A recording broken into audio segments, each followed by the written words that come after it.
વલસાડથી મહત્વના સમાચાર સામે આવી રહ્યા છે, જ્યાં વલસાડના પારડીમાં ચડ્ડી બનિયાન ગેંગનો આતંક સામે આવ્યો છે।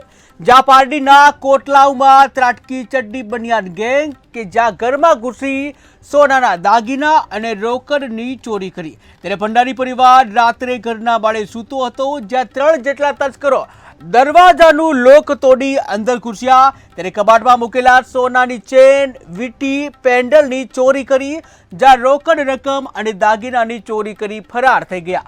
ત્યારે સમગ્ર ઘટના અંગે પારડી પોલીસે હાથ ધરી તપાસ। તો મહત્વના સમાચાર વલસાડથી સામે આવી રહ્યા છે કે જ્યાં ફરી એકવાર ચડ્ડી બનિયાનધારી ગેંગ સક્રિય બની છે અને જ્યાં ચોરીને અંજામ આપી રહી છે। ત્યારે વલસાડના પારડીમાં આતંક મચાવ્યો છે આ ચડ્ડી બનિયાનધારી ગેંગ। ટીવી સ્ક્રીનના દ્રશ્યો તમે જોઈ રહ્યા છો કે જે આ ચડ્ડી બનિયાનધારી જે ગેંગ છે તેમાં જોવા મળી રહી છે કે જ્યાં 2 શખ્સો ત્યાં ઊભા છે અને ચોરીને અંજામ આપવાનો પ્રયત્ન કરી રહ્યા છે કે જ્યાં દક્ષિણ ગુજરાતમાં આ ચડ્ડી બનિયાનધારી ગેંગનો આતંક ફરી જોવા મળ્યો કે જ્યાં રાત્રે આ ચડ્ડી બનિયાનધારી ગેંગ લોકોના ઘરમાં જઈ અને ચોરીને અંજામ આપતા હોય છે। ત્યારે વલસાડના પારડીમાં ફરી ચડ્ડી બનિયાનધારી ગેંગનો આતંક સામે આવ્યો છે। ત્યારે પારડીના કોટલાવમાં આ ચડ્ડી બનિયાનધારી ગેંગ છે ત્રાટકી, જ્યાં ઘરમાં ઘૂસી સોનાના દાગીના અને રોકડની લૂંટ ચલાવી છે। જોઈ રહ્યા છો તમે ટીવી સ્ક્રીનના દ્રશ્યો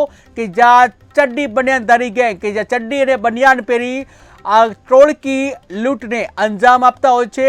ત્યારે ફરી એકવાર વલસાડના પારડીમાં ચડ્ડી બનિયાનધારી ગેંગનો આતંક જોવા મળ્યો કે જ્યાં ઘરમાં ઘૂસી સોનાના દાગીના અને રોકડની લૂંટ ચલાવી। ત્યારે ભંડારી પરિવાર રાત્રે ઘરના માળે સૂતો હતો, ત્યારે 3 જેટલા તસ્કરો દરવાજાનો લોક તોડી ઘરમાં ઘૂસ્યા અને જ્યાં કબાટમાં મૂકેલ સોનાની ચેન, વીંટી, પેન્ડલની ચોરી કરી છે। ત્યારે રોકડ રકમ અને દાગીનાની ચોરી કરી ચડ્ડી બનિયાનધારી ગેંગ ફરાર થઈ ગઈ। ત્યારે સમગ્ર ઘટના અંગે પારડી પોલીસે તપાસ હાથ ધરી।